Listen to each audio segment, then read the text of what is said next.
മറ്റൊരു പ്രധാനപ്പെട്ട സംഭവം വിഴിഞ്ഞം തുറമുഖത്തിൻ്റെ രണ്ടാം ഘട്ടം ഉദ്ഘാടനം ചെയ്തു എന്നുള്ളതാണ്. രണ്ടാം ഘട്ടം ഉദ്ഘാടനം ചെയ്തപ്പോൾ കണ്ട വേറൊരു കാര്യം, രണ്ടാം ഘട്ടവും മൂന്നാം ഘട്ടവും നാലാം ഘട്ടവും കൂടി ഒറ്റ ഘട്ടമായിട്ട് പൂർത്തിയാക്കാൻ കഴിയും എന്നുള്ളതാണ് ഇപ്പോൾ കാണുന്ന ചിത്രം. ഇത് ലോക ചരിത്രത്തിൽ തന്നെ അത്യപൂർവമായ സംഭവമാണ്. ഒരു കൊല്ലം കൊണ്ട് ലോകത്തെ തന്നെ ഏറ്റവും ശ്രദ്ധേയമായ ഒരു സീപോർട്ടായി, തുറമുഖമായി വിഴിഞ്ഞം മാറിക്കഴിഞ്ഞു.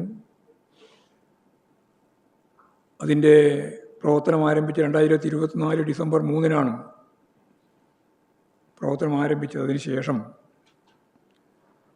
യഥാർത്ഥത്തിൽ ഒരു തുറമുഖത്തിനും ലഭിക്കാത്ത രീതിയിലുള്ള സ്വീകാര്യത നമുക്ക് ലഭിക്കുകയുണ്ടായി.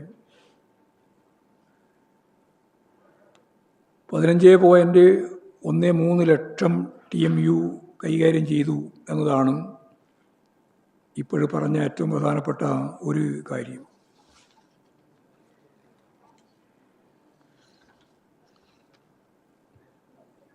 രണ്ടാം ഘട്ടത്തിൻ്റെ ഭാഗമായിട്ടുള്ള ശേഷി 10 ലക്ഷം TUവിൽ നിന്ന് 50 ലക്ഷം TUവായി അത് ഉയർത്തും എന്നുള്ളതാണ്.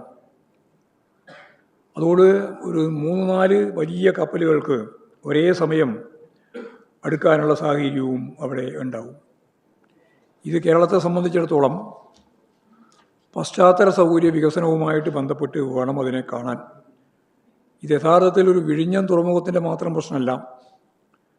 നാഷണൽ ഹൈവേ ഉൾപ്പെടെയുള്ള മലയോര ഹൈവേ, തീരദേശ ഹൈവേ, അങ്ങനെയുള്ള നിരവധി പശ്ചാത്തല സൗകര്യ വികസനത്തിൻ്റെ ഒപ്പം വേണം നമുക്ക് വിഴിഞ്ഞൻ പദ്ധതിയെയും അതിൻ്റെ സമഗ്രമായ വികസനത്തെയും കാണാൻ. തുറമുഖം രൂപപ്പെട്ടു വരുന്നതിനിടയിൽ വലിയ കലാപം തന്നെ സൃഷ്ടിക്കാൻ പ്രതിപക്ഷം വന്ന് നേതൃത്വം കൊടുത്തിരുന്നു എന്നുള്ള കാര്യം സൗകര്യപൂർവ്വം മറക്കുകയാണ് ചെയ്യുന്നത്, പത്രം ഉൾപ്പെടെ, നിങ്ങൾ മാധ്യമങ്ങൾ ഉൾപ്പെടെ. ഈ പദ്ധതി അവസാനിപ്പിച്ച് ഞങ്ങൾ അടങ്ങൂ എന്ന് പരസ്യമായിട്ട് പ്രഖ്യാപിച്ച പ്രതിപക്ഷ നേതാവുകളെ അത് അവിടെ ചർച്ച ചെയ്തില്ല എന്നുള്ളത് ശരിയാണ്. നമുക്കറിയാലോ, ഈ വിഴിഞ്ഞം പദ്ധതി ഇവിടെ അവസാനിപ്പിച്ചേ പറ്റൂ.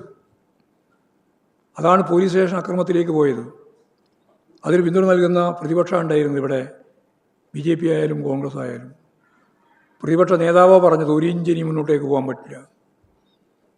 നല്ല നിശ്ചയദാർഢ്യത്തോടുകൂടി ആ കലാപശ്രമത്തെയും അതിജീവിച്ചുകൊണ്ടാണ് തുറമുഖമുണ്ടായത് എന്ന കാര്യം മറന്നുപോകാതിരിക്കാൻ ഞാൻ ഒന്നുകൂടി ഓർമ്മിപ്പിച്ചു എന്ന് മാത്രമേ ഉള്ളൂ. അപ്പോൾ അത് കേരളത്തിൻ്റെ മാത്രമല്ല, ഏഷ്യയിലെ തന്നെ ഏറ്റവും വലിയ ഒരു സംരംഭമായിട്ട് മാറിക്കൊണ്ടിരിക്കുകയാണ്. നമുക്ക് വലിയ രീതിയിൽ മുന്നോട്ടേക്ക് പോകാൻ സാധിക്കും എന്ന കാര്യത്തിൽ സംശയമില്ല. കേന്ദ്ര ഗവൺമെൻറ് ഇതിന്